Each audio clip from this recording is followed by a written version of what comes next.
ദൈവത്തിന് സ്തോത്രം.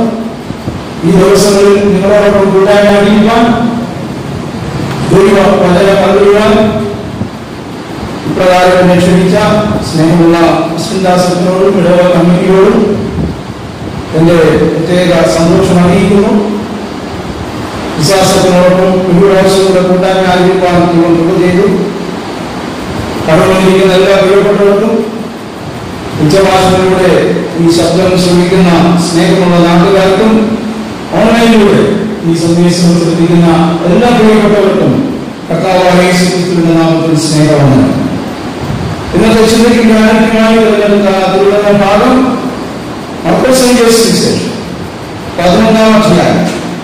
മർക്കോസ് എഴുതിയ സുവിശേഷം 11-ാം അധ്യായം അതിന്റെ 15 വാക്യങ്ങൾ.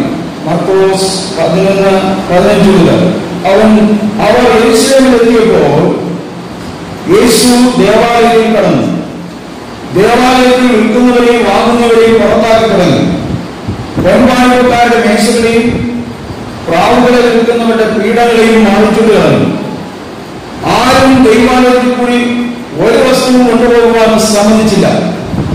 പിന്നെ അവൻ അവരെ ഉപദേശിച്ചു, എന്റെ ആലയം സകല ജാതികൾക്കും പ്രാർത്ഥനാലയം എന്ന് വിളിക്കപ്പെടും എന്ന് എഴുതിയിരിക്കുന്നുവല്ലോ. നിങ്ങളോ അതിനെ കള്ളന്മാരുടെ ഗുഹയാക്കി തീർത്തു എന്ന് പറഞ്ഞു.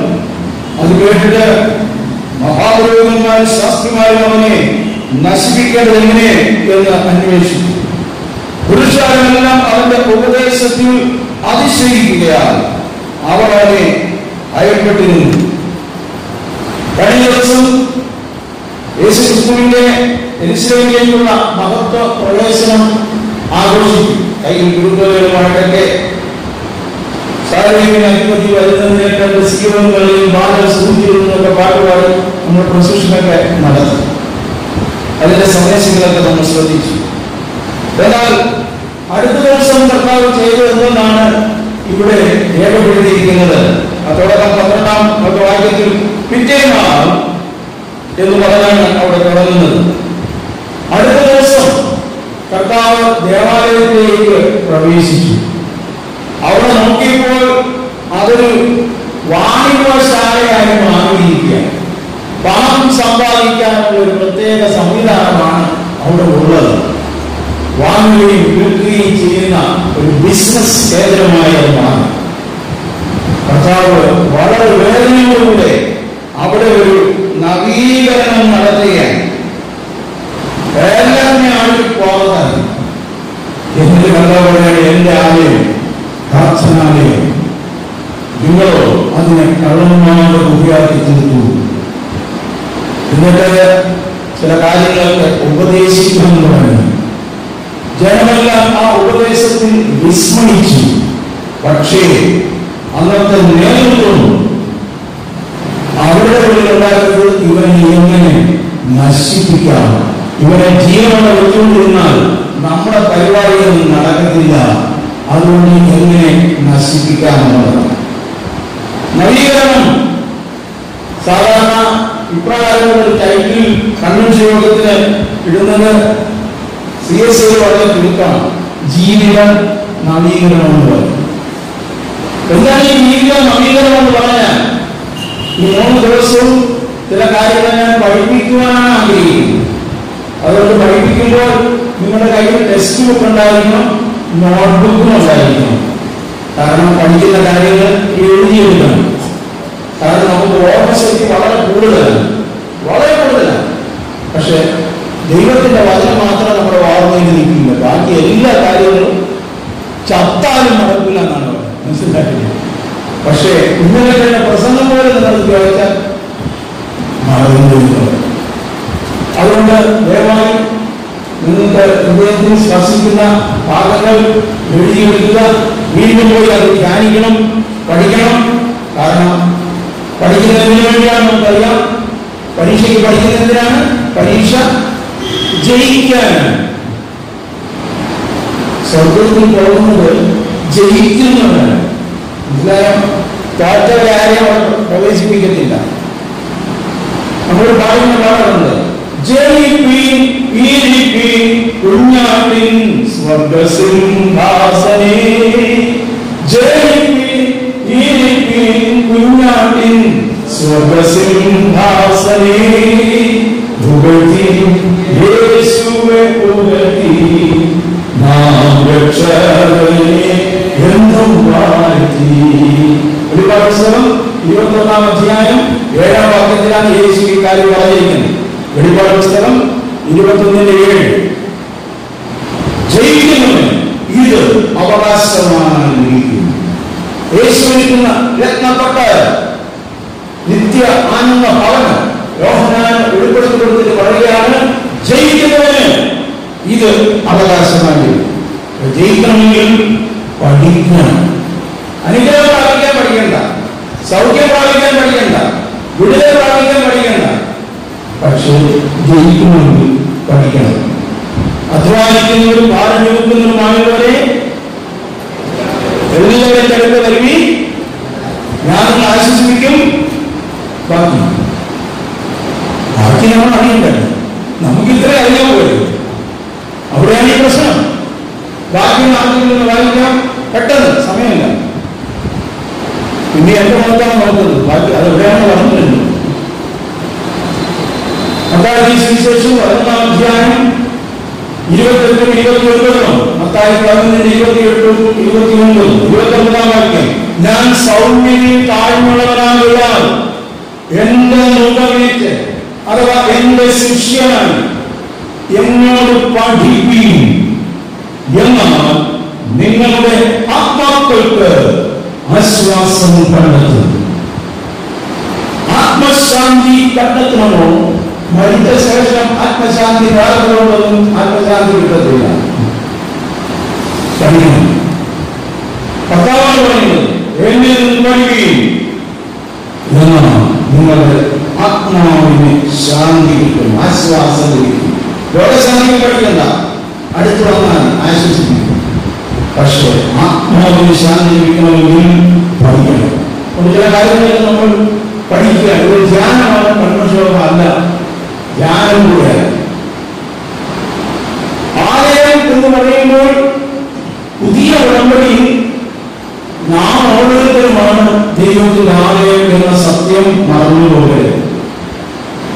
യേശു തന്റെ ശിഷ്യന്മാരോട് പഠിപ്പിക്കുമ്പോൾ യേശു ഇങ്ങനെ പറഞ്ഞു.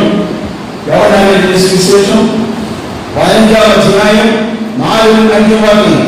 യോഹന്നാൻ 15:4-5 വാക്യങ്ങൾ. എന്നിൽ വസിപ്പീൻ, ഞാൻ നിങ്ങളിൽ വസിക്കും. കൊമ്പിലും മുന്തിരിവള്ളിയിൽ വസിച്ചിട്ടല്ലാതെ സ്വയമായി കാണിക്കാൻ കഴിയാത്തതുപോലെ എന്നിൽ വസിച്ചിട്ടല്ലാതെ നിങ്ങൾക്ക് ഫലം പുറപ്പെടുവിക്കുവാൻ കഴിയുകയില്ല. എന്നിൽ വസിപ്പീൻ, ഞാൻ നിങ്ങളുടെ പള്ളിയിൽ വസിക്കുമെന്നല്ല യേശു പറഞ്ഞു. നമുക്ക് യേശുവിനെ പള്ളിയിൽ വസിപ്പിക്കാനാണ് ഇഷ്ടം. ആരാണ് കഴിഞ്ഞു പോകുന്നത്? കർത്താവെ ഞാൻ അനുഗ്രഹിച്ച് പറഞ്ഞയക്കണമേ. ഇപ്പൊ കർത്താവ് ഇല്ല മക്കളെ, ഞാൻ കൂടെ വരാം. വേണ്ട കർത്താവ്, അങ്ങും കൂടെ വന്നാൽ അങ്ങേക്കും ടെൻഷനായിരിക്കും, എനിക്കും ടെൻഷനായിരിക്കും. ഞാൻ നാളെ വരും. അങ്ങ് പള്ളിയിരിക്കുന്ന അങ്ങേക്ക് സേഫ്. അത് പഴയ ഉടമ്പടി. പഴയ ഉടമ്പടി യെരൂശലേം ദേവാലയം, നിന്റെ നാമം വിളിപ്പിക്കപ്പെട്ടിരിക്കുന്ന സ്ഥലം, അവിടെ ചെടി വളർന്നിരിക്കും, അവിടുത്തെ കണ്ണ് ശ്രദ്ധിച്ച് നോക്കും, ഇങ്ങനെ പറഞ്ഞിട്ടുണ്ട്. എന്നാൽ പുതിയ ഉടമ്പടി വരുമ്പോൾ കർത്താവ് പറയുകയാണ്, എന്നിൽ വസിക്കും, ഞാൻ നിങ്ങളിൽ വസിക്കും. അവിടെ നിന്ന് നമ്മിൽ വസിക്കുന്ന നിലവാരത്തിൽ നമ്മുടെ ജീവിതത്തെ ദൈവത്തിന്റെ ഹിതപ്രകാരം, ദൈവത്തിന്റെ വചനപ്രകാരം പുതുതാക്കുവാനായി ദൈവകരങ്ങളിൽ സമർപ്പിക്കുമ്പോഴാണ് ഒരു നവീകരണം നമ്മുടെ ജീവിതത്തിൽ സംഭവിക്കുന്നത്. അപ്പോസ്തലനായ പൗലോസ് വലിയൊരു ഭക്തനായിരുന്നു, തീവ്രവാദിയായിരുന്നു.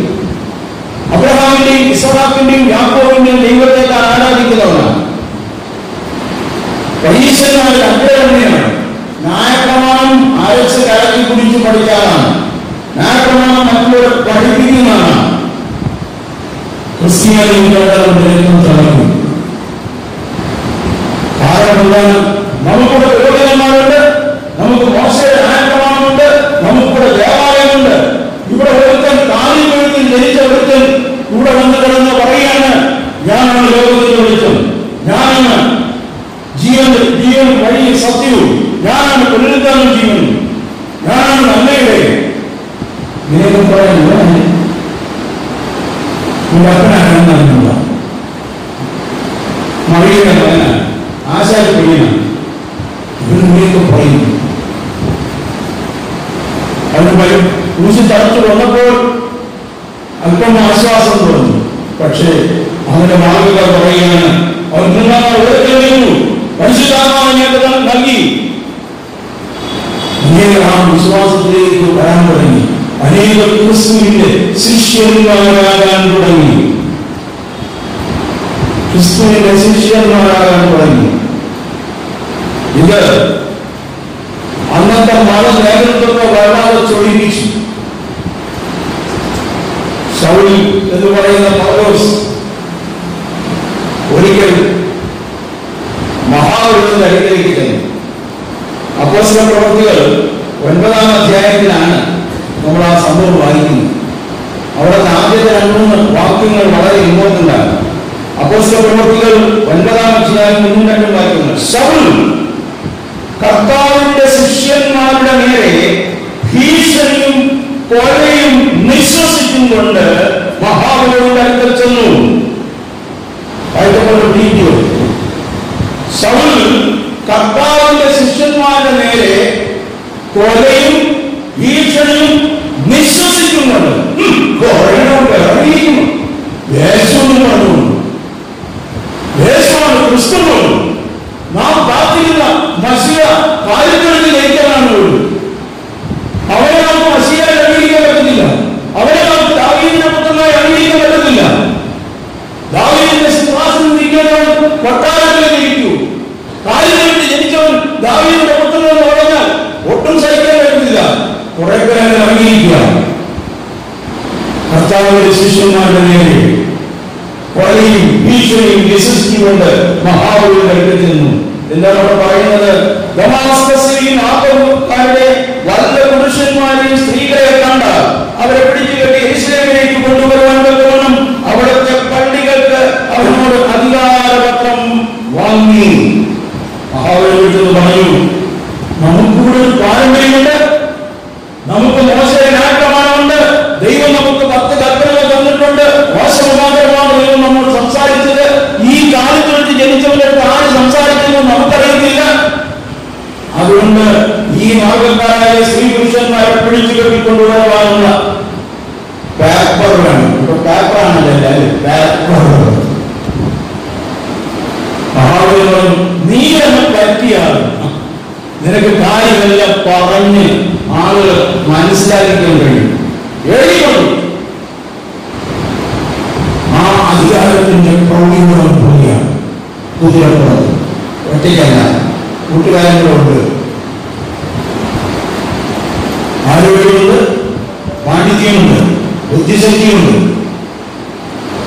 ദമാസ്കസ്, സ്ത്രീയുടെ തലസ്ഥാനമായ ദമാസ്കസിന്റെ പരിപാടിയിൽ എത്തിയപ്പോൾ നട്ടുച്ചയ്ക്ക് സൂര്യപ്രകാശത്തെ വെല്ലുന്ന ഒരു പ്രകാശം ചുറ്റി വീണി.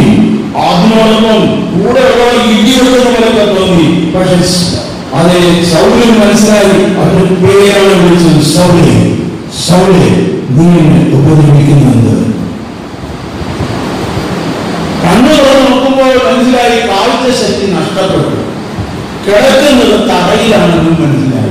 കുതിരപ്പുറത്ത് വന്ന് ആടുമ്പോൾ തറയിലാണ് കിടക്കുന്നത്, കാഴ്ചയില്ല. അറിയാതെ ഒളിച്ചുപോയി.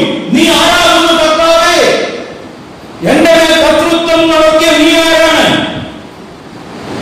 നീ ഉപദ്രവിക്കുന്നവനായ യേശു തന്നെയാണ്. പോയി മനസ്സിലായ യേശു ജീവിക്കുന്നു. നീ ഇപ്പോ യൂതരെ വിട്ട് ചിന്തിക്കണം. ബാക്കി കാര്യങ്ങളൊക്കെ നിങ്ങളെ അറിയിക്കും. സ്നേഹിതന്മാരുടെ സഹായത്താൽ തപ്പി കലഞ്ഞ് പിടിക്കുന്നു. അതേസമയം ക്രിസ്തു ശിഷ്യനായ അനന്യാസിനോട് കർത്താവ് പറഞ്ഞു, സൗൽ, അതെ സൗൽ കൂടെ പ്രാർത്ഥിച്ചുകൊണ്ടിരിക്കുക നേർവീതിന്റെ തെരുവിൽ ഊരിയുടെ വീട്ടിൽ. എത്രയോളം കൊന്നുകളഞ്ഞു, എത്രയോളം ഉപദ്രവിച്ചു. ഭയപ്പെടണ്ട, ഞാനവരെ ജാതികളോട് സുവിശേഷം അറിയിക്കാൻ തിരഞ്ഞെടുത്തിരിക്കുക. നീ അവരുടെ അവരുടെ മേൽ കൈവച്ചിട്ട് പറയണം, സൗലേ സഹോദര, നിനക്ക് വഴി വെച്ച് പ്രത്യക്ഷനായ നാസറായ യേശുവിനെ അയച്ചിരിക്കുക. കാഴ്ച പ്രാപിച്ച് പരിശുദ്ധാത്മപൂർണ്ണനാകാം. പറഞ്ഞാണ് അനന്യാസ് അതനുസരിച്ച് 3 ദിവസം കഴിഞ്ഞ് സൗലിന്റെ അടുത്തിലെത്തി. കർത്താവ് പറഞ്ഞതുപോലെ അനന്യാസ് അവനെ കൈവച്ച് പറഞ്ഞു. ഉടനെ അവൻ കാഴ്ച പ്രാപിച്ചു, പരിശുദ്ധാത്മാവിനാണ് നിറഞ്ഞു. അവന്റെ ജീവിതത്തിൽ ഒരു നവീകരണം ഉണ്ടായി. എന്താണ് അവിടെ സംഭവിച്ചത്? 21, 22 വാക്യങ്ങൾ. അപ്പോസ്തലപ്രവൃത്തികൾ 9-ാം അധ്യായം 21, 22 വാക്യങ്ങൾ. കേട്ടവരെല്ലാവരും വിസ്മയിച്ചു. യെരൂശലേമിൽ യേശുവിന്റെ നാമം വിളിച്ചപേക്ഷിച്ചവർക്ക് നാശം ചെയ്തത് ഇവരല്ലോ. ഇവിടെയും അങ്ങനെയുള്ളവരെ പിടിച്ചു കെട്ടി മഹാപുരോഹിതന്റെ അടുക്കൽ കൊണ്ടുപോകാനല്ലയോ വന്നത് എന്ന് പറഞ്ഞു.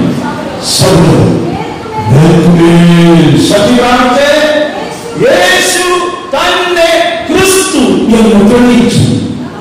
ദമാസ്കസിൽ പാർക്കുന്ന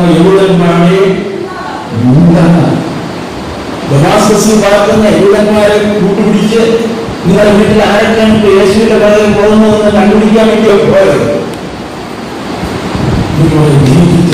പോയി ഈ യേശു തന്നെയാണ് ക്രിസ്തു, അവൻ തന്നെയാണ് ദൈവപുത്രൻ.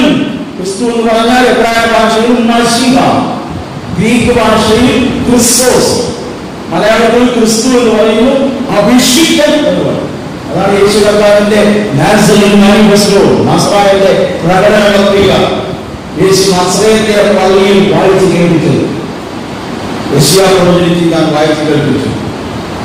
70 സത്വർത്തമാനം അറിയിപ്പാൻ കർത്താവ് എന്നെ അഭിഷേകം ചെയ്തിരിക്കുക, അവന്റെ ആത്മാവ് എന്റെ മേൽ ഉണ്ട്. ഈ ഭാഗം വായിച്ചു കഴിയുമ്പോൾ ആളുകൾ എന്നെ ശ്രദ്ധിക്കുന്നുണ്ട്. കാരണം ഇത് ഒരുപാട് വായിച്ചിട്ടുണ്ടില്ല. ന്യൂസ് പേപ്പർ വായിക്കുന്ന ഓർത്തിക്ക് വായിച്ചിട്ടുണ്ട്. പക്ഷെ ഇദ്ദേഹം വായിച്ചപ്പോൾ സാധാരണ ആൾക്കാർ വായിക്കുന്നവരല്ല, നിർത്തി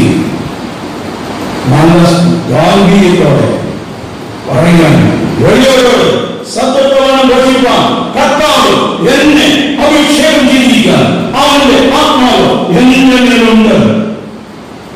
അവസാനം താൻ പറഞ്ഞു നിർത്തിയ ഈ തിരുവെഴുത്ത് നിങ്ങൾ കേൾക്കിയാൽ ഇത് നിവൃത്തി വന്നു, ഈ പ്രവചനം നിവൃത്തീകരിക്കപ്പെട്ടിരിക്കുന്നു.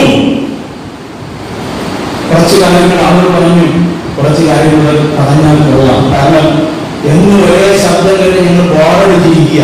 അപ്പൊ യേശു കുറച്ചുകൂടെ സംസാരിക്കട്ടെ, അതിന്റെ ലാവണ്യ വാക്കുകൾ നിമിത്തം അവരെല്ലാവരും പുകഴ്ത്തി. ലൂക്കോസ് 4:22. പക്ഷെ കുറച്ചു നേരെ യേശു സംസാരിക്കാൻ പറ്റിയുള്ളൂ. 28-ാം വാക്യത്തിൽ വരുമ്പോൾ നമ്മളവിടെ കാണുന്നു, പള്ളിയിൽ കേട്ടിട്ട് എല്ലാവരും കോപം നിറഞ്ഞവരായി എഴുന്നേറ്റു. അവരെ പട്ടണം പണിയുന്ന മലയോടെ വാക്കോടും കൊണ്ടുചെന്ന് തലകീഴാൻ ഭാവിച്ചു. 40 ദിവസത്തെ ഉപവാസം കഴിഞ്ഞിട്ട് യേശുവിന്റെ ആദ്യത്തെ പ്രസംഗമാണ്. അപ്പോൾ യേശു പ്രസംഗിച്ചു കഴിഞ്ഞാൽ എല്ലാവരും ആത്മാവിനാൽ നിറയട്ടെ. ഇപ്പോൾ ഒരു ദിവസത്തെ ഉപവാസ പ്രാർത്ഥനയിൽ പോലും വളരെ ആത്മാവിനാൽ നിറയ്ക്കാൻ പലരും ശ്രമിക്കുകയാണ്. ഇറങ്ങിട്ട് തീ തീ തീ ഇറങ്ങുന്നത് ഇല്ലേ? ഇറങ്ങിയത് എന്താണെന്ന് വീട്ടിൽ പോകുമ്പോൾ വീട്ടിൽ പള്ളിയിൽ വരാത്തൊന്നും മനസ്സിലാവും. ഇതിൽ കേട്ടിട്ടുണ്ടായിരുന്നു വന്നതൊന്നും മനസ്സിലായോ? യേശു പ്രസംഗിച്ചപ്പോ കോപം നിറഞ്ഞു. ഒറിജിനൽ യേശു. ഒറിജിനൽ യേശു. അപ്പൊ ഡ്യൂപ്ലിക്കേറ്റ് യേശു ഉണ്ടോ? ഡ്യൂപ്ലിക്കേറ്റേ ഉള്ളൂ. ഒറിജിനൽ ഇറങ്ങിയാൽ അന്ന് തന്നെ ഡ്യൂപ്ലിക്കേറ്റ് ഇറങ്ങും. 2014 നവംബർ മാസം 19-ാം തീയതി 1000-ന്റെ നോട്ട് നിർത്തലാക്കി 2000-ന്റെ നോട്ട് ഇറക്കി. അന്ന് കഴിഞ്ഞത് 2000-ന്റെ ഡ്യൂപ്ലിക്കേറ്റ് ആണ്. യേശുവിന് ഡ്യൂപ്ലിക്കേറ്റ് ഉണ്ടോ? 2 Corinthians 11-ാം അധ്യായം 2 Corinthians 11-ാം അധ്യായം 2, 3, 4 വാക്യങ്ങൾ. ഞാൻ നിങ്ങളെ കുറിച്ച് ദൈവത്തിന്റെ ഇടപെടലിൽ ഞാൻ ക്രിസ്തുവിനെ ഏകപുരുഷന് നിങ്ങളെ ദുർബല കന്യകയെ ഏൽപ്പിപ്പാൻ വിവാഹ നിശ്ചയം ചെയ്തിരിക്കുന്നു. എന്നാൽ സർപ്പം ഹവ്വായെ ഉപായത്താൽ ചതിച്ചതുപോലെ നിങ്ങളുടെ മനസ്സ് ക്രിസ്തുവിനോട് ഏകാഗ്രതയും നിർമ്മലതയും വിട്ട് വഷളായി പോകുമോ എന്ന് ഞാൻ ഭയപ്പെടുന്നു. ഒരിക്കൽ വന്ന് ഞങ്ങൾ പ്രസംഗിക്കാത്ത മറ്റൊരു യേശുവിനെ പ്രസംഗിക്കുകയോ നിങ്ങൾ കൈക്കൊള്ളാത്ത വേറൊരു സുവിശേഷമെങ്കിലും വേറൊരു അനുഭവമെങ്കിലും നിങ്ങൾക്ക് ലഭിക്കുകയോ ചെയ്യുമ്പോൾ നിങ്ങൾ ഓർക്കുന്നതിലേക്ക് ആശ്ചര്യമായിരിക്കും. വേറെ യേശു, വേറൊരു സുവിശേഷം, വേറൊരു ആത്മാവ്. ഡ്യൂപ്ലിക്കേറ്റ്. ആർക്കും ഒരു കുഴപ്പം വരില്ല. എങ്ങനെ വേണോ ജീവിക്കാം. ദൈവം എന്നെ നടത്തും. ക്രിസ്തീയ ജീവിതം ദൈവം നടത്തുന്ന ജീവിതം മാത്രമല്ല. ശ്രദ്ധിച്ചു കേൾക്കണം. ക്രിസ്തീയ ജീവിതം എന്ന് പറയുന്നത് ദൈവം നടത്തുന്ന ജീവിതം മാത്രമല്ല, അത് ദൈവത്തിന്റെ വഴിയിൽ നടക്കുന്ന ജീവിതമാണ്.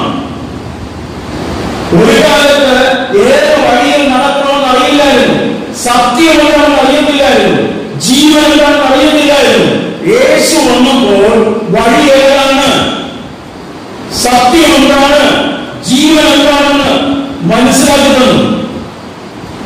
പിന്നെ ആ വഴിയിലൂടെ നടക്കണം. ദൈവത്തിന്റെ വഴിയിലൂടെ നടക്കണം.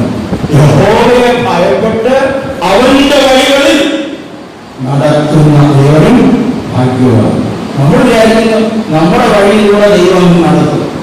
ദൈവം നടത്തുന്നു വന്നുകൊണ്ടിരിക്കുക.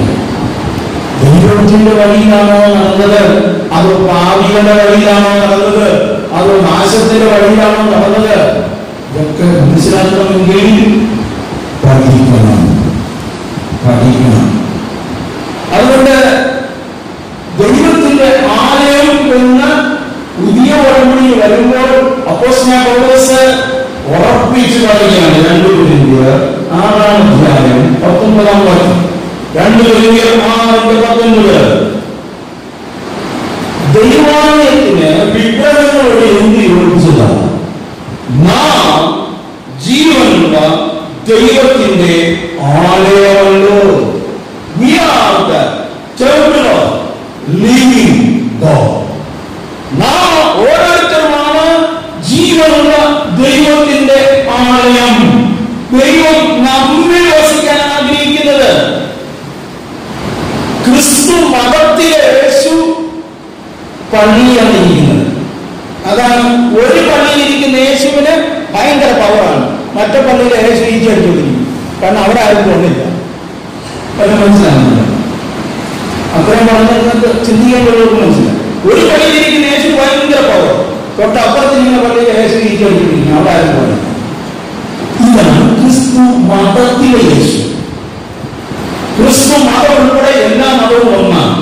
എല്ലാ മതങ്ങളും ഒന്നാണ്.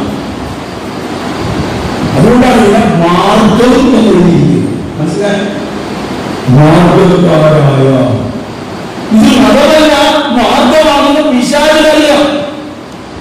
അപ്പോസ്തല പ്രവൃത്തികൾ 16-ാം അധ്യായം 16-17 വാക്യങ്ങൾ. അപ്പോസ്തല പ്രവൃത്തികൾ 16 മുതൽ പൗലോസും ശീലാസും ലൂക്കോസും കൂടെ നടന്നു പോകുമ്പോൾ, പ്രാർത്ഥനാ സ്ഥലത്തേക്ക് പോകുമ്പോൾ അവിടെ വെളിച്ചപ്പാടൊക്കെ ഒരു പെൺകുട്ടി വിളിച്ചു പറയുകയാണ്, ദൈവത്തിന്റെ ദാസന്മാർ, നിങ്ങളോട് രക്ഷാമാർഗം അറിയിക്കുന്നത്. ഈ പെൺകുട്ടിക്ക് പ്രത്യേകത ഉണ്ട്. പറയുന്നതെല്ലാം സത്യമാണ്. ആ കൂട്ടായ്മയിൽ വരുന്നവരുടെ കാര്യമെല്ലാം ഇവർ പറയും, അച്യുതം പോലെ പറയും. അതുകൊണ്ട് അവളെ കൊണ്ട് ഒരു ബിസിനസ് നടത്തിക്കൊണ്ടിരുന്നു പറയട്ടെ, നല്ല സ്വാഗത കാഴ്ചയായി. അപ്പോൾ പൗലോസിനെയും ശീലാസിനെയും ലൂക്കോസിനെയും കണ്ടപ്പോഴും സത്യം വിളിച്ചു പറഞ്ഞു, ആ ഓരോരുത്തരും അത് അത്യുന്നതമായ ദൈവത്തിന്റെ ദാസന്മാരാണ്, നിങ്ങളോട് രക്ഷാമാർഗം അറിയിക്കുന്നവരാണ്. കുറച്ച് ദിവസം ഇങ്ങനെ വിളിച്ചപ്പോൾ പൗലോസിന് ഒരു ഭാരം തോന്നി. കാരണം ആ കുട്ടി വിളിച്ച് പറയുന്നത് പരിശുദ്ധാത്മാവിലല്ല.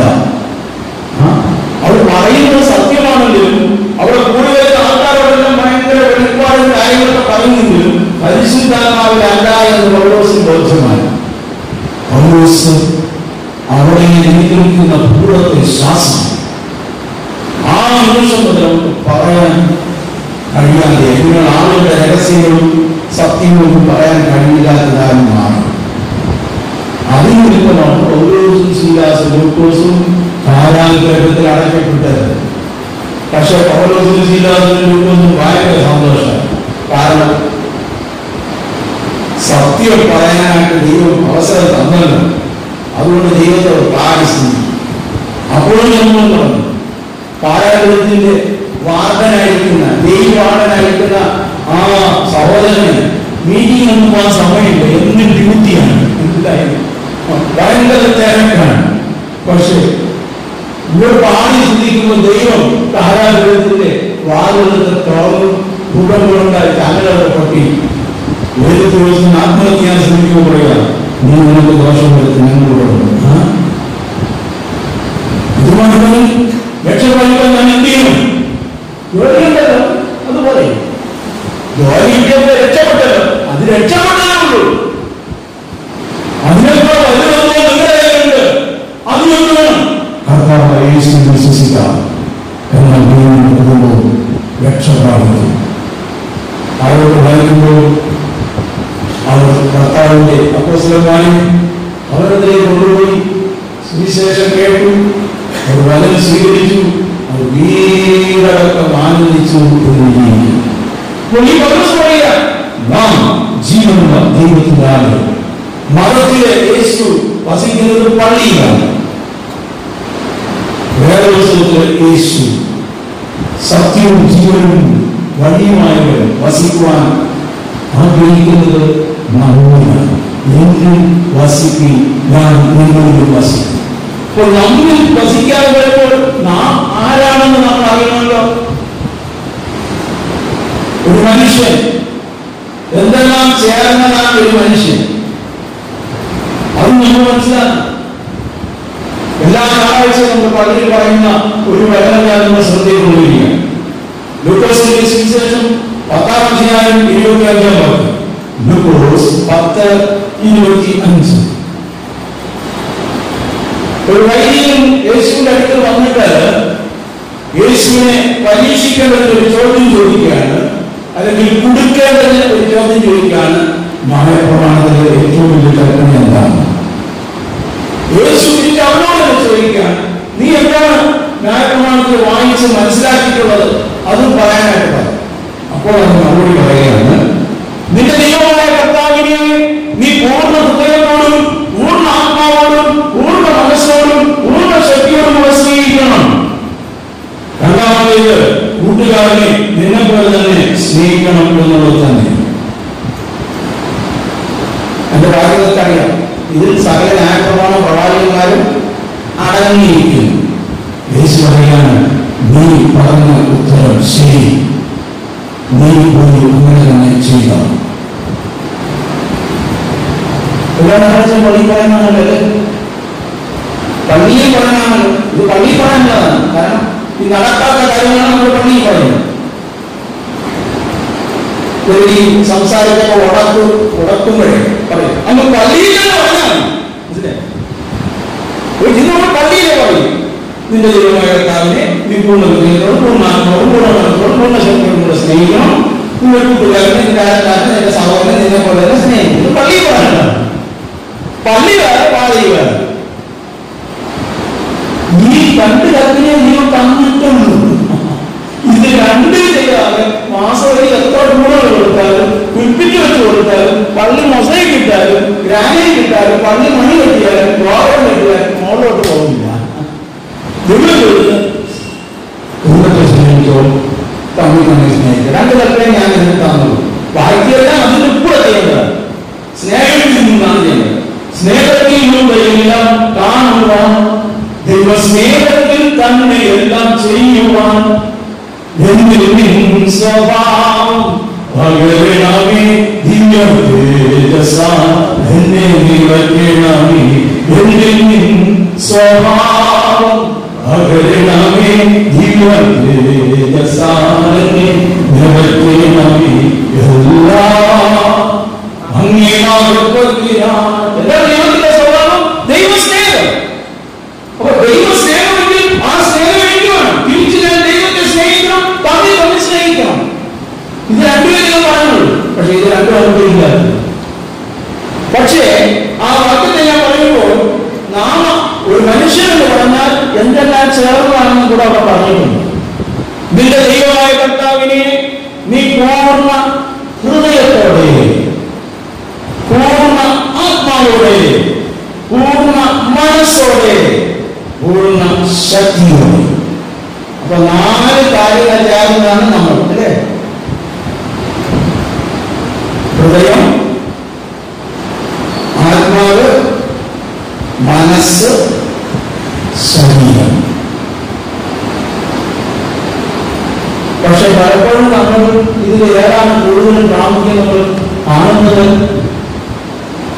ആരോഗ്യം ചോദിക്കുക, സുഖമായിരിക്കണം എന്ന് പറഞ്ഞാൽ തിരിച്ചുള്ള മറുപടി ഇതായിരിക്കും: ശരീരത്തിനൊരു സുഖമില്ല, മനസ്സിനൊരു സമാധാനമില്ല.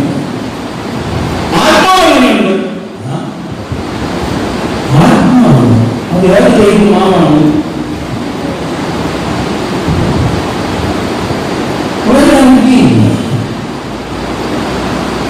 ആത്മാവിനെ കുറിച്ച് അറിയില്ല.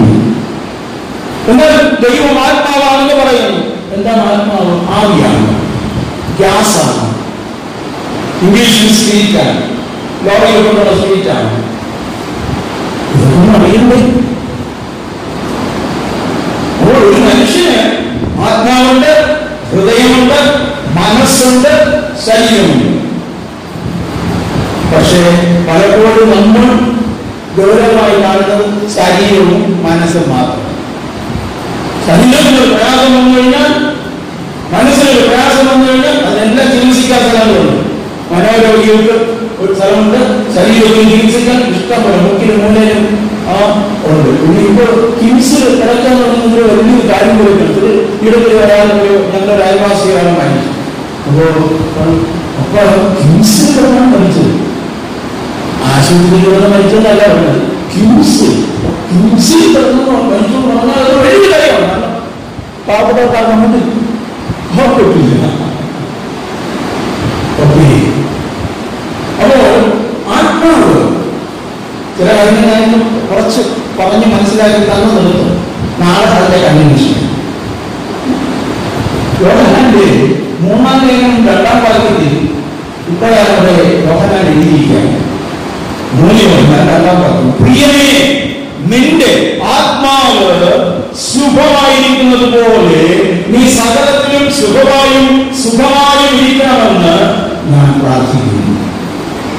ഒരു ഫോർമുലയാണ്. നിന്റെ ആത്മാവ് സുഖമായും ഇരിക്കുന്നത് പോലെ ഈക്വൽ ടു നിന്റെ ശരീരം സുഖമായിരിക്കണം, നിന്റെ മനസ്സ് സുഖമായിരിക്കണം, നിന്റെ ഹൃദയം സുഖമായിരിക്കണം. നിന്റെ ആത്മാവ് സുഖമായിരിക്കുന്നത് പോലെ നീ സകലത്തിലും സുഖമായും ഇരിക്കണം. അപ്പോൾ ശരീരത്തെ കുറിച്ചും നമുക്കൊരു ചെറിയ നമ്മുടെ ശരീരത്തെ നമുക്കെല്ലാം പറഞ്ഞില്ല. നമ്മുടെ വഴികളിൽ വന്നു കഴിഞ്ഞാൽ അവർ 10-50 ബോർഡുകളാണ്. എന്താണ്? ഓരോന്നിന്റെ സ്പെഷ്യലിസ്റ്റാണ്. ഇതെല്ലാം നമ്മുടെ ശരീരത്തിനകത്തുള്ള സാധനമാണ്. നമ്മൾ വയറുവേദന എന്ന് പറഞ്ഞ് പോകുമ്പോഴാണ് അവിടെ ചെല്ലുമ്പോൾ അത് ഇന്ന ഡോക്ടറെ കാണിക്കണം, അത് മറ്റേ ഡോക്ടറെ കാണിക്കണം. നമുക്ക് വയറുവേദനയാണ്, പക്ഷെ വയറിനകത്ത് ഒരുപാട് സാധനങ്ങളുണ്ട്. അതൊക്കെ ഓരോരുത്തർ ഓരോന്നാണ് പഠിച്ചു വെച്ചിരിക്കുന്നത്. ശരീരം എന്ന് പറഞ്ഞാൽ മനുഷ്യൻ പഠിച്ചിട്ട് തീരാത്ത ഒരു ഇതാണ്. ഇപ്പോൾ 78 അവയവങ്ങൾ നമ്മുടെ ശരീരത്തിലുണ്ടെന്നാണ് ശാസ്ത്രം 78 അവയവങ്ങൾ നമ്മുടെ ശരീരത്തിലുണ്ട്. അപ്പോൾ ശരീരത്തെ കുറിച്ച് കുറച്ചാണ്. മനസ്സ് വല്ലാത്ത സാധനമാണ്. മനസ്സ് അഭിനയിക്കാൻ കഴിവുള്ള സാധനമാണ് ഈ മനസ്സ്. ഈ മാസ്റ്റർക്ക് മാറ്റാൻ ആയിട്ട് ആവശ്യപ്പെട്ടപ്പോൾ പലരും പറയുകയാണ് എന്തിനു മാറ്റി, ഇത് വെച്ചാൽ ഒരുപാട് കാര്യങ്ങൾ നോക്കുന്നുണ്ട്. പലരെയും കണ്ടാൽ ചിരിക്കണ്ട, നമ്മുടെ ദേഷ്യം അത് കാണണ്ട. ഇതിപ്പോ മാറ്റിക്കഴിഞ്ഞാൽ നമ്മളെ ഉള്ളത് പോലെ അറിയും, നമ്മുടെ മുഖഭാവമൊക്കെ അറിയും. ഇത് വെച്ചിട്ട് എന്തൊരു സുഖമായി, എവിടെ പോയി വാങ്ങാം, ആരെയും നമുക്ക് കാര്യമില്ല. അതുകൊണ്ട് പലർക്കും മാറ്റാൻ ഇഷ്ടമില്ല. നിങ്ങൾ ചിലപ്പോൾ കൊറോണ മേടിക്കാനും പറ്റിയിരിക്കുന്നത്. ഞാൻ നിങ്ങളെ കുറിച്ചല്ല പറഞ്ഞു. സാധാരണ ഞാൻ കേരള കമന്റ ഇനി മാസ്ക് ധരിച്ചില്ലെങ്കിൽ ഗ്യാസില്ലാതെ പറഞ്ഞപ്പോൾ ഒരാളെ പറഞ്ഞാണ് അത് വെച്ചുകൊണ്ടിരുന്നപ്പോൾ നമ്മൾ രക്ഷപ്പെട്ടു. കാരണം പലരെയും പറഞ്ഞിട്ടാണ് നമ്മൾ എടുക്കണം. അപ്പൊ മനസ്സിലുള്ള രണ്ടാമത്തെ സാധനം അഭിനയിക്കണം. ദിവസം ഓരോരുത്തരുടെ മനസ്സൊക്കെ നമ്മൾ കണ്ടുകൊണ്ടിരിക്കുകയാണ്. 2022 ജനുവരി മുതൽ ഏപ്രിൽ മാസം കഴിഞ്ഞ ദിവസം നടന്നിട്ടില്ലേ, ഒരു അപ്പയും അമ്മയും മോനും നടപടിയിട്ട് വെട്ടിക്കൊന്നു. മനസ്സ്, മനുഷ്യന്റെ മനസ്സ് പല രീതിയിലാണ്. രാവിലെ 3 പേര് ആത്മഹത്യ ചെയ്തു. എറണാകുളത്ത് ജീവിതത്തിന്റെ മടുത്തിന് എന്ത് ജീവിതം പറയും, മനസ്സ് മടുക്കും. ക്രിസ്ത്യാനികളുടെ മനസ്സൊന്നും എല്ലാവരും പെട്ടെന്ന് മടുക്കില്ല. അവർ ഭയങ്കര അഭിനയമാണ്. ഞാൻ ചിലപ്പോൾ ചിന്തിക്കാറുണ്ട്, ഈ നല്ല നടനും നല്ല നടിക്കുള്ള അവാർഡ് കൊടുക്കേണ്ടത് സിനിമാ സീരിയൽ നടി നടന്മാർക്കല്ല, ക്രിസ്ത്യാനികൾക്കാണ്. ഞായറാഴ്ച പണി വന്ന് കാണിക്കുന്ന അഭിനയം കണ്ടാൽ സാധാരണ ആർക്കുണ്ടെങ്കിൽ അവർ എത്ര പ്രാവശ്യം അറ്റാക്ക് വരുമെന്ന് അറിയാം. 6 ദിവസവും 7 ദിവസത്തിന്റെ 3/4 ദിവസവും എന്നോടൊപ്പം നടന്നിട്ട് പള്ളിയിലൊന്ന് പാടും, നീ മാത്രം മതി, നീ മാത്രം മതി, നീ മാത്രം മതി എനിക്ക്. ഭയങ്കര ഒഴുകുകയും മനസ്സ്. വേറെ സാധനമുണ്ട്, ഹൃദയം. ഇതാണ് ഈ ഹൃദയം എന്ന് പറയുന്നത്. വേദപുസ്തകത്തിൽ മനസ്സാക്ഷി. അങ്ങനെ ചിന്തിച്ചില്ല അല്ലേ? പലരും ഹൃദയം കഴിഞ്ഞ പ്രാവശ്യം ഈസി എടുത്തപ്പോൾ വലിയ കുഴപ്പമില്ല, ഹൃദയം നന്നായിട്ട് ഓടുന്നു. പക്ഷെ വേദപുസ്തകം ഹൃദയം എന്ന് പറയുന്നത് മനസ്സാക്ഷിയാണ്. മനസ്സാക്ഷി, മനുഷ്യന്റെ മനസ്സാക്ഷി എത്ര ഭയാനകം മൃഗീയമായി പോയി അല്ലേ? മൃഗീയം പറയാൻ പാടില്ലെന്നാണ് പറയുന്നത്, പൈശാചികം എന്ന് പറയാൻ പറ്റും. കാരണം മൃഗങ്ങൾക്ക് പിന്നെയും വിവരമുണ്ട്. മൃഗങ്ങൾക്ക് പിന്നെയും വിവരമുണ്ട്. മൃഗത്തെക്കാളും ഹീനമായിട്ട് മനുഷ്യൻ മാറിയിരിക്കുന്നു. ഈശാചാര്യമായി പൈശാചികമായ കാര്യം ഓരോ ദിവസം അടുത്ത ദിവസം എന്താണ് നമ്മൾ കാണാൻ പോകുന്നത്, കേൾക്കാൻ പോകുന്നത്, മീഡിയാസ് പത്രം നോക്കിയാൽ ഭയങ്കരം. ഇത്രയും റഷ്യൻ യുദ്ധം തന്നെ ഇത്രയും ശാസ്ത്രീയമായി കാര്യങ്ങളെല്ലാം വളർന്ന് മനുഷ്യൻ ഇത്രയും ബുദ്ധിമാനായി തീർന്നിട്ട് മനുഷ്യനെ പോകുന്നു.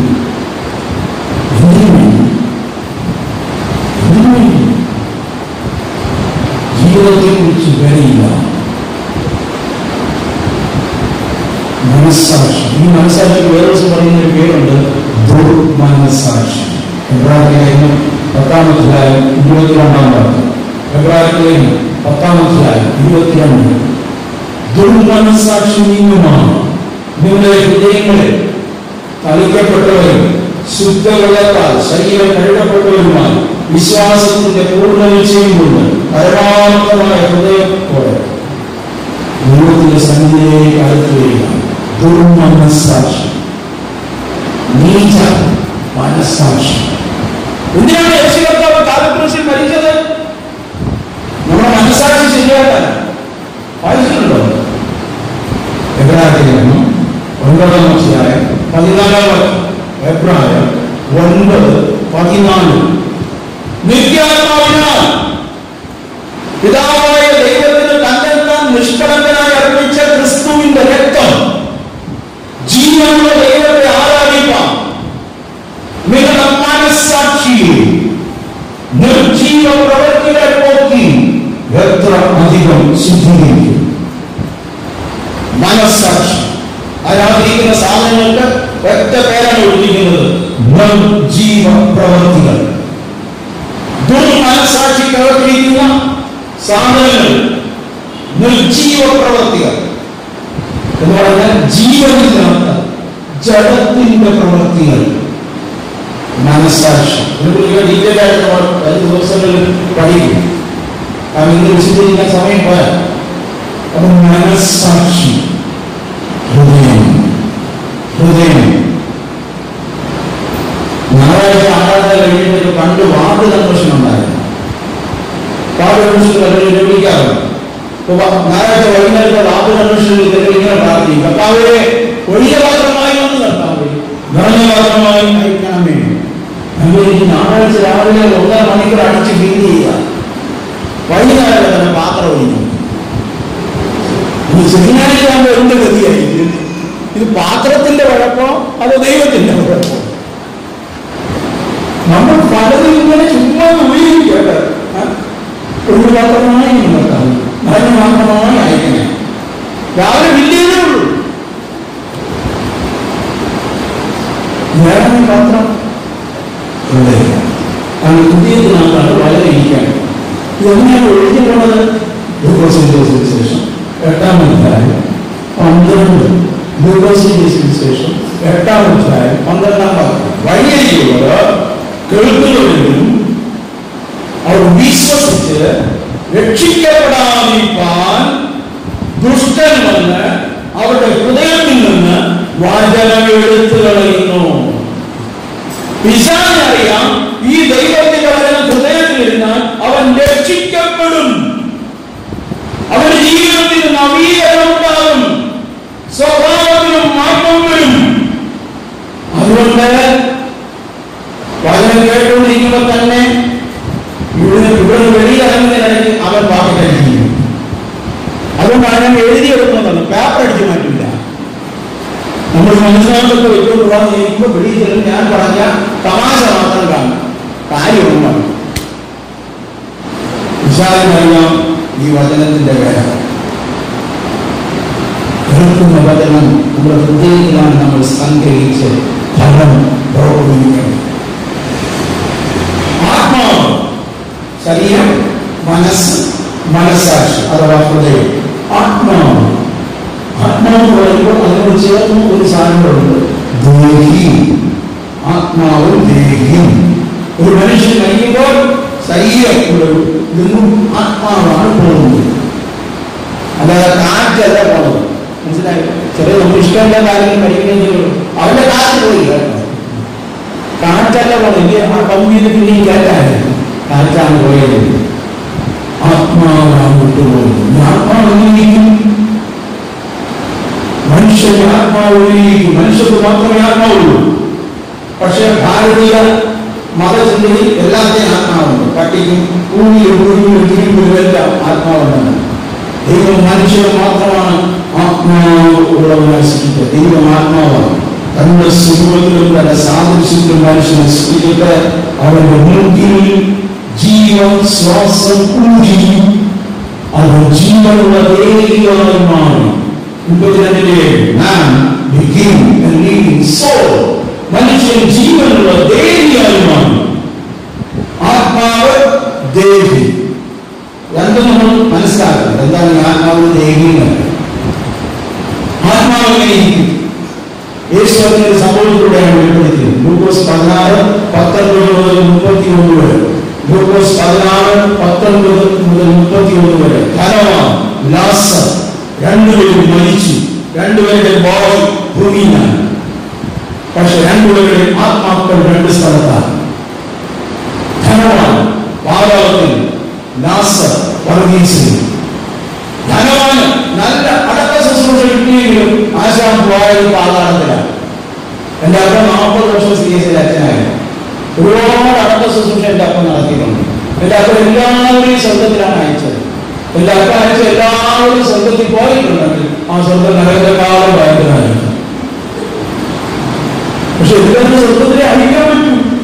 അല്ലാതെ തന്നെ 5 വർഷം ഒരു പള്ളിയിൽ ഇരിക്കാന്ന് പറഞ്ഞാൽ ഇപ്പൊ അതിന് പ്രത്യേകിച്ച് അവാർഡ് ഇന്ത്യയിലൊക്കെ കിട്ടും. അപ്പൊ അവാർഡും ഇന്ത്യയിലൊക്കെ വേണോ അത് വരാനാണ് തലത്തിലേക്കായിട്ട് നേരത്തെ തലമായി പോകണം. ഞാൻ ഒരുപാട് സ്കൂളുകളിൽ പഠിക്കുന്നുണ്ട് കേട്ടോ. കാരണം എൻ്റെ അപ്പൻ ഇതുപോലെയുള്ള സത്യവും വിളിച്ചു പറയുന്നുണ്ട്. ഇക്കാലം ഒരു വർഷം കഴിയുമ്പോൾ തന്നെ ഒരു ചാമില്ല നമ്മുടെ കാര്യം തന്നെ പോകും. യേശുവിനെ ക്രൂശിച്ചു. ദൈവത്തിന്റെ വാഗ്ദത്തം ദീർഘായുസ് കൊണ്ട് ഞാൻ തൃപ്തി വരുത്തുന്നില്ലേ? ഏതൊരു വഴി ദീർഘായുസ് കിട്ടി. യേശു സത്യം പറഞ്ഞു. അതുകൊണ്ട് എങ്ങനെയാണ് നശിപ്പിക്കാൻ നോക്കി? അയക്കുന്നതെല്ലാം സത്യത്തിലോട്ടാണ്. പക്ഷെ മരിക്കുന്ന എല്ലാം സ്വർഗത്തിൽ പോകുന്നതാണ്. ശ്രദ്ധിക്കണേ, മരിക്കുന്ന എല്ലാം സ്വർഗത്തിൽ പോകുമായിരുന്നെങ്കിൽ യേശു സ്വർഗത്തിൽ നിന്നാണ് മരിക്കുന്നത്.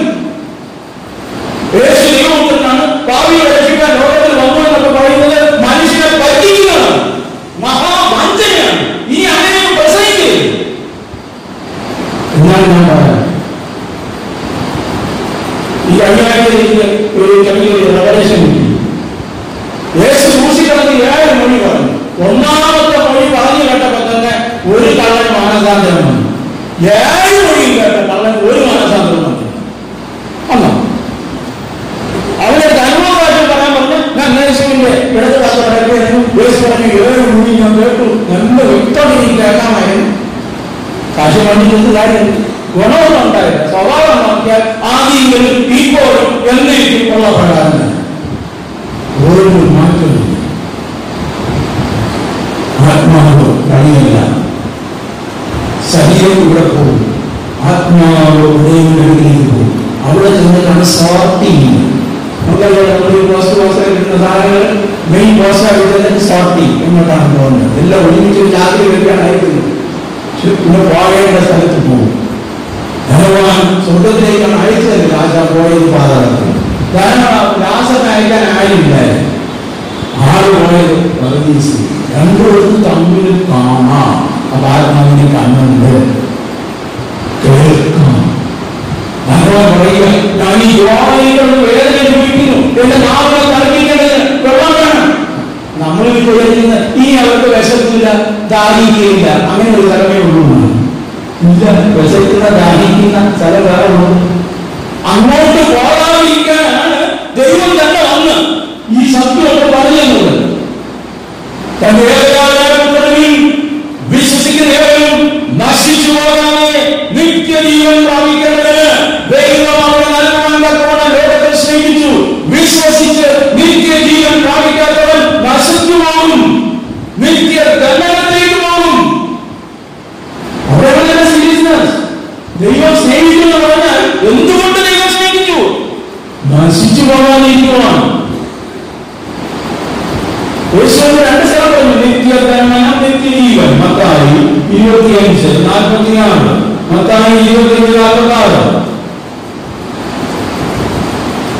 നിത്യദണ്ഡനത്തിലേക്കും നീതിമാന്മാർ നിത്യജീവനിലേക്കും പോകും. 2 സ്ഥലമുണ്ട്. സ്വർഗം മാത്രമല്ല ഉള്ളത്, 2 ചിന്തകൾ. അപ്പോൾ ആത്മാവിനെ കുറിച്ച് ഒരു ഐഡിയ കിട്ടിയേ. മരിച്ചാൽ പോകുന്നത് എന്താണ്? കാറ്റല്ല. ആത്മാവിന്റെ സെൻസ് ഓർഗൻസ് ആണ് ഈ ദേഹി എന്ന് പറയുന്നത്. ഇന്ദ്രിയങ്ങൾ. നമുക്ക് എത്ര ഇന്ദ്രിയങ്ങളുണ്ട്? 5 ഇന്ദ്രിയങ്ങൾ. നമ്മുടെ ശരീരത്തിൽ ജീവൻ നഷ്ടപ്പെട്ടാൽ അല്ല, തലയ്ക്ക് നല്ല ആരോഗ്യം പറ്റിയാൽ പല ഇന്ദ്രിയങ്ങളും പ്രവർത്തനരഹിതമാകും. മനസ്സിലായാൽ കാഴ്ചയ്ക്ക് പ്രശ്നം വരും, കേൾവിക്ക് പ്രശ്നം വരും, ടേസ്റ്റിനൊക്കെ വ്യത്യാസം വരും, തലയ്ക്ക് കാണിക്കില്ല. എനിക്കൊരു ഭവൻ അറിയാം, ലോറി ഡ്രൈവറാണ്. ഒരു ആക്സിഡന്റ് കിട്ടി. അത്ഭുതകരമായിട്ടാണ് ഒരു രക്ഷപ്പെട്ടത്. തലച്ചോറൊക്കെ നല്ല ഭാഗ്യമായ. പക്ഷെ ഇപ്പോഴും അദ്ദേഹത്തിന് ടേസ്റ്റ് ഇല്ല. എന്തെങ്കിലും വിചാരിച്ച് അവിടെ നിൽക്കും. ടേസ്റ്റ് നഷ്ടം. ഇപ്പോൾ സെൻസ് ഓർഗൻസ് നമ്മുടെ ശരീരത്തിൽ ഏറ്റവും പ്രധാനപ്പെട്ട. ഇതുപോലെ സ്പിരിച്വൽ സെൻസ് ഓർഗൻസ് ആണ് ദേഹി എന്ന് പറയുന്നത്. പാപം ചെയ്യുമ്പോൾ മനുഷ്യന്റെ ദേഹിക്കാണ് മരണം സംഭവിച്ചത്. പ്രവചനം 18-ാം അധ്യായം 4-ാം വാക്യം. 18:4. പാപം ചെയ്യുന്ന ദേഹി മരിക്കും. ശരീരം മരിക്കുമെന്നല്ല, ദേഹി മരിക്കും. ഏറെ തോട്ടത്തിൽ ദൈവം മനുഷ്യരോട് തിരുവനന്തപുരം മരിക്കും. അവർ ശരീരത്തിനോട് മരിച്ചില്ല. അവർ തോട്ടത്തിൽ നിന്ന് പുറത്താക്കി പിന്നെ അവർ ഇങ്ങോട്ട് കഴിയുന്നു. പക്ഷെ ദൈവമായിട്ടുള്ള ഫെലോഷിപ്പ് വിച്ഛേദിക്കുന്നു. Death is the cessation of communication with environment എന്നാണ് എൻസൈക്ലോപീഡിയ പറഞ്ഞിരിക്കുന്നത്. സാഹചര്യമായിട്ടുള്ള എല്ലാ ആശയവിനിമയങ്ങളും മരണത്തോടുള്ള അവസാനം. എത്ര പ്രിയപ്പെട്ടവർ എന്തെല്ലാം വികാരം കാണിച്ചാൽ, എത്ര ഉണ്മ വെച്ചാലും ചിലരുടെ റെക്കോർഡിൽ ഉണ്മയായിരിക്കും. ഒരിക്കലും ഉണ്മയ്ക്ക് അമ്മച്ചിയുടെ മോഹം ശരിക്കും പൗഡർ ഉടനെ തിരിഞ്ഞു നോക്കി, ഞാൻ ഇച്ചിരി പൗഡർ എടുത്താൽ ഇവിടെ നിന്ന് ചാടുന്നുണ്ടാകും. നോക്കണം അമ്മച്ചിയുടെ മുഖത്തിരിക്കുന്ന പൗഡർ. അപ്പൊ അമ്മ വെച്ചിട്ടാണ് ശ്രദ്ധിച്ചു ഒരു മുരിഞ്ഞില്ല. അപ്പൊ ആത്മീയമായ കാര്യങ്ങൾക്ക് ഒരു ഫീലിംഗ് ഇല്ലെങ്കിൽ മനസ്സിലാക്കണം, ദേഹിക്ക് മരണം സംഭവിച്ചു. അപ്പോൾ അതിലൊരു വാക്യം ഞാൻ കൊണ്ടുവരാം. എബ്രായർ 14:15. എബ്രായർ 5:14. പാൽ കുടിക്കുന്നവനെല്ലാം നീതിയുടെ വചനത്തിൽ പരിചയമില്ലാത്തവനല്ല. പാൽ കുടിക്കുന്നവൻ ഇപ്പൊ മിക്കവാറും എല്ലാവർക്കും പാലാണ് ആവശ്യം. ഉള്ള കരയണ്ട, വേണ്ട, യേശു കൂടെ ഇരിക്കുന്നു. കരയാതെ പാല് മാത്രം പാൽ യേശുവിനെ സൗഖ്യമാക്കും, യേശുവിനെ വിടിയിക്കും. പാൽ മാത്രം കുടിക്കുന്നവൻ നീതിയുടെ വചനത്തിൽ പരിചയമില്ലാത്തവൻ. എന്നാൽ അവൻ ശിശുവല്ലോ. കട്ടിയായുള്ള ആഹാരം നന്മ തിന്മകളെ കുറിച്ച് തിരിച്ചറിയാൻ തഴക്കത്താൽ അഭ്യസിച്ച ഇന്ദ്രിയങ്ങൾക്കുള്ളവർക്ക് മാത്രമേ അവിടെ പറയുന്ന ഇന്ദ്രിയം പറയുന്നത് സ്പിരിച്വൽ സെൻസ് ഓർഗൻസ്, ആത്മീയ ഇന്ദ്രിയങ്ങൾ.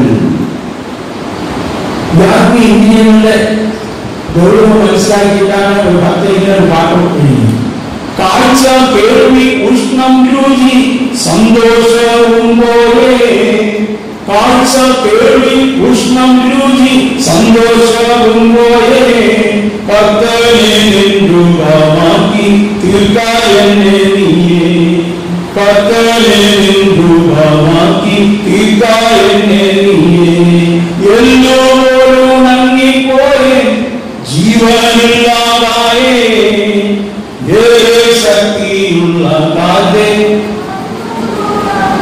അറിയാമോ ഈ പാട്ട് പേരുള്ളത്? അറിയാമോ?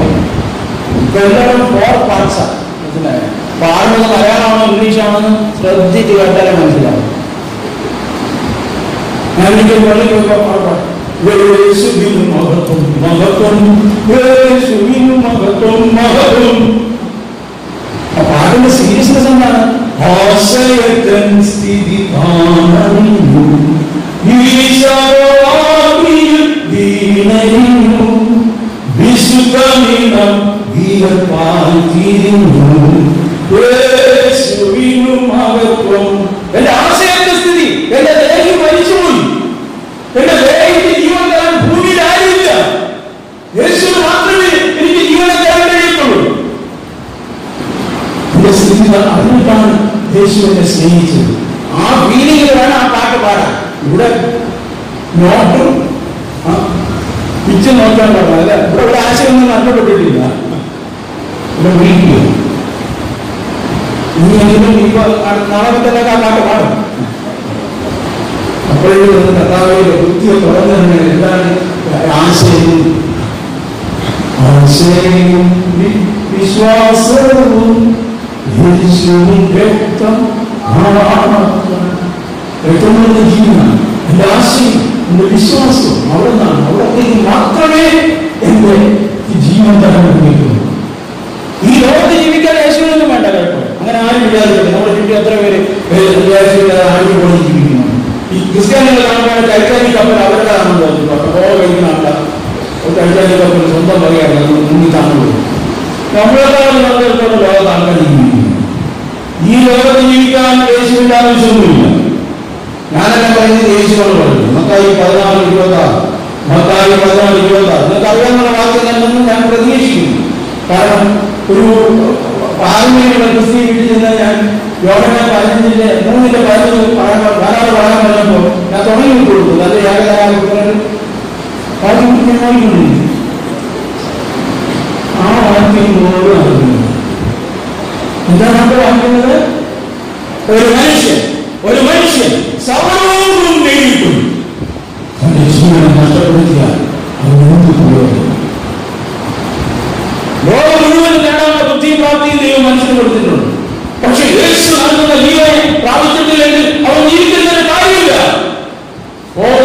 ജീവിതം നാശത്തിലേക്ക്. അതുകൊണ്ടാണ് യേശു പിന്നീട് ചോദ്യം ചോദിക്കുന്നത്, അല്ല തന്റെ ജീവനെ വീണ്ടുകൊള്ളുവാൻ മനുഷ്യൻ എന്തും മറുപടി കൊടുത്തു. മനുഷ്യനെ മറുപടിയില്ല, യേശുവാണ് മറുപടിയായി തീർന്നത്. എന്ന് കേൾക്കുന്ന പ്രിയ സഹോദര സഹോദരി, ആത്മാവിൽ ജീവൻ ഉണ്ടോ?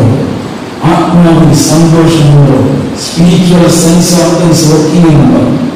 കാഴ്ച, കേൾവി, ഉഷ്ണം, ചൂട്, രുചി എല്ലാം ഉണ്ടോ? ദൈവത്തിന്റെ വചനം കേൾക്കുമ്പോൾ ടേസ്റ്റ് ഒക്കെ ഉണ്ടോ? അതോ ഒന്നും കിട്ടുള്ളൂ, ഇനി നാളെ വരാതിരിക്കാനും പറ്റില്ല, നിങ്ങൾക്ക് ഉണ്ടായിരിക്കുകയാണോ? ദൈവത്തിന്റെ വചനം നമ്മൾ ജീവിക്കുക, ആത്മാവിൽ ജീവൻ വരുന്ന ദൈവം അനുവദിച്ചാൽ. എന്തുകൊണ്ടാണ് ഇങ്ങനെയൊക്കെ ഞാൻ പ്രസംഗിക്കുന്നതിനുള്ള കാര്യം എന്റെ അനുഭവത്തിലൂടെ നാളത്തെ കാര്യങ്ങളാണ്. അത് ദൈവത്തെ പൂർണ്ണ ഹൃദയത്തോടെ, പൂർണ്ണ ആത്മാവോടെ, പൂർണ്ണ മനസ്സോടെ, പൂർണ്ണ ശക്തിയോടുകൂടെ സ്നേഹിക്കണം. തമ്മിൽ അങ്ങനെ സ്നേഹിക്കണം. ഇല്ലെങ്കിൽ ദൈവം തള്ളിക്കളയും. എഫെസോസിലെ സഭ അതുകൂടെ പറഞ്ഞിട്ട് അവിടെ വെളിപ്പാട് പുസ്തകത്തിൽ യേശു ഉയർത്തെഴുന്നേറ്റ് 60 വർഷങ്ങൾക്ക് ശേഷം യോഹന്നാന് യേശു പ്രത്യക്ഷനാകില്ല. എന്നിട്ട് അന്നത്തെ 7 സഭകൾക്കുള്ള ദൂത് കൊടുക്കുമ്പോൾ എഫെസോസിലെ സഭയ്ക്ക് ഒരു കുഴപ്പമുള്ളൂ, ഭയങ്കര ശുശ്രൂഷനാണ്. കള്ളാപ്പോസ്തലന്മാരെ തിരിച്ചറിയാം, ഒരുപാട് ദൈവത്തിന് വേണ്ടി ഒരുപാട് പരിപാടികളൊക്കെ അവർ ചെയ്യുന്നുണ്ട്. പക്ഷെ ഒരു കുറവേ ഉള്ളൂ, എന്താണ്? ഇതിന്റെ ആദ്യ സ്നേഹം നീ വിട്ടണം. ഈ സ്നേഹം കൊണ്ടും നടന്നാൽ ഒരു കാര്യം നടക്കില്ല, ആരും കിട്ടും.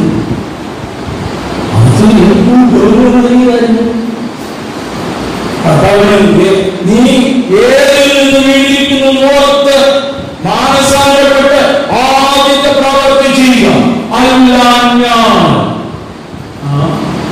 തൊഴിലായിരിക്കുന്നു സഭകളൊക്കെ കർത്താവിന് സ്വർഗത്തിൽ കൊണ്ടുപോകും. അതിനൊന്നും കൊണ്ടുപോകില്ല. സഭയൊക്കെ കർത്താവ് സ്വർഗത്തിൽ കൊണ്ടുപോകാത്തത് കൊണ്ട് തന്നെയാണ് അന്ന് സഭയുടെ നിലവാരങ്ങളെ കുറിച്ച് ബോധ്യപ്പെടുത്തിയത്. അത് ഇന്നും പ്രസക്തമാണ്. അത് വെളിപ്പാട് പുസ്തകം 2-ാം അധ്യായം, വെളിപ്പാട് പുസ്തകം 2-ാം അധ്യായത്തിൽ എന്താണ് യേശു കർത്താവ് പറയുന്നത്? അല്ലാഞ്ഞാൽ ഏതിൽ നിന്ന് വീണിരിക്കുന്നവർക്ക് മാനസാന്തരപ്പെട്ട് ആദ്യത്തെ പ്രവൃത്തി ചെയ്യുക. അല്ലാഞ്ഞാൽ ഞാൻ വരികയും. യേശു ഇനിയും വരുമോ? ഒരിക്കലും സമയം കാര്യദർശി ഇങ്ങനെയാണ് പറഞ്ഞത്, ഒന്നാമത് വന്നപ്പോൾ യേശുവിന് കിട്ടിയത് ഓർമ്മ ഉണ്ടെങ്കിൽ രണ്ടാമത് സൂക്ഷിച്ചു വരുള്ളൂ. അന്ന് നന്ന കൊടുത്തിട്ടുണ്ട്.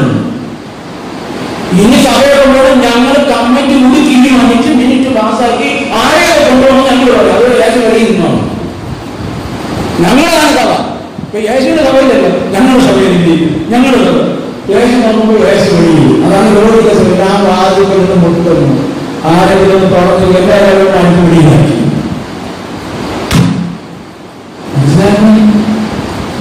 ഏതിരിക്കുന്നവർക്ക് മനസ്സാന്തരപ്പെട്ട് ആദ്യത്തെ പ്രവൃത്തി ചെയ്യണം. അല്ലാതെ വിളക്ക് നീക്കിക്കളെ, പ്രകാശം മാറ്റിക്കളെ, ഇരുട്ടിലാവും. ഇതൊക്കെയാണ് യുദ്ധമെന്നൊക്കെ പറഞ്ഞാൽ അത് നാളെ തീരുമാനിച്ചാൽ ഞാൻ പറയും. എന്താണ് പ്രകാശം? ഏതാണ് വിളക്കെന്ന് നൽകുന്ന കാര്യമില്ല അല്ലേ? ഏതാണ് വിളക്ക്? സദൃശ്യമാക്കി 20-27 സദൃശ്യമാക്കി 20-27 മനുഷ്യന്റെ ആത്മാവ് യഹോവയുടെ ദൈവം. നമ്മുടെ ആത്മാവാണ് ദൈവത്തിന്റെ വിളക്ക്. പാപം ചെയ്തപ്പോൾ വിളക്ക് അണയ്ക്കും. അതുകൊണ്ടാണ് യേശുവിനെ കുറിച്ച് പറയുന്നത്, ഏത് മനുഷ്യനും പ്രകാശിപ്പിക്കുന്ന സത്യ വെളിച്ചം ലോകത്തിലേക്ക് വന്നുകൊണ്ടിരുന്നു. യോഹന്നാന്റെ സുവിശേഷം 1-ാം അധ്യായം 9-10 വാക്യങ്ങൾ. ഏത് മനുഷ്യനെയും പ്രകാശിപ്പിക്കുന്ന സത്യ വെളിച്ചം ലോകത്തിലേക്ക് വന്നു. ആത്മാവ് കത്തിക്കാൻ ദൈവത്തിന് വേണ്ടി, ജീവൻ നൽകാൻ ദൈവത്തിന് വേണ്ടി. സങ്കീർത്തനം 18:28 സങ്കീർത്തനക്കാരൻ പറയുകയാണ്. സങ്കീർത്തനം 18:28 നീ എന്റെ ദീപത്തെ കത്തിക്കും, എന്റെ ചുറ്റുമുള്ള അന്ധകാരത്തെ നീ പ്രകാശമാണ്. ആത്മാവ് കത്തിയിട്ടുണ്ടോ? ഈ കത്തിയിരിക്കുന്ന വിളക്കാണ് കർത്താവ് വരുമ്പോൾ നോക്കുന്നത്. കത്തിയിരിക്കുന്നുണ്ടോ? കത്തിയിരിക്കുന്നുണ്ടോ വിചാരിക്കുന്നതല്ല, കത്തിക്കൊണ്ടിരിക്കുന്നുണ്ടോ? ലൂക്കോസ് 12:35 നിങ്ങൾ ആരുടെ പെട്ടിയും വിളക്ക് കത്തിക്കൊണ്ടിരിക്കട്ടെ. യജമാനൻ വരുമ്പോൾ അങ്ങനെ കാണുന്നവൻ കത്തൽ ദൈവത്തിന്റെ വചനത്തിന്റെ പ്രകാശമാണ്. അതുകൊണ്ടാണ് വേദനത്തെ പറഞ്ഞത്, നിന്റെ വചനം എന്റെ കാലിന് ദീപം പാതിന് പ്രകാശം. നമ്മുടെ ആത്മാവ് ഒരു പ്രകാശമുണ്ടോ, ആത്മസന്തോഷമുണ്ടോ? പ്രാർത്ഥിക്കാൻ എല്ലാവരെയും പൂർണ്ണ ശക്തിയോടുള്ള സ്നേഹിക്കും. കൂട്ടുകാരൻ അയൽക്കാരനെ സ്നേഹിക്കും. നമ്മുടെ ശരീരമാണ് ദൈവത്തിന്റെ ആദ്യം. ദൈവത്തെ പരസ്പരവും അങ്ങനെ സ്നേഹിക്കാൻ കഴിയാതെ പോകുന്നു. വലിയൊരു നവീകരണം ആവശ്യമാണ്. ഇതാലേ എന്നെ ശുദ്ധീകരിക്കണമേ, എന്റെ ഹൃദയത്തെ ശുദ്ധീകരിക്കണമേ, എന്റെ ആത്മാവിലുള്ള ജീവൻ തരണമേ. പ്രാർത്ഥിക്കാമോ? എന്നെ ജീവിക്കണമേ. ജീവനുണ്ടെന്നൊരു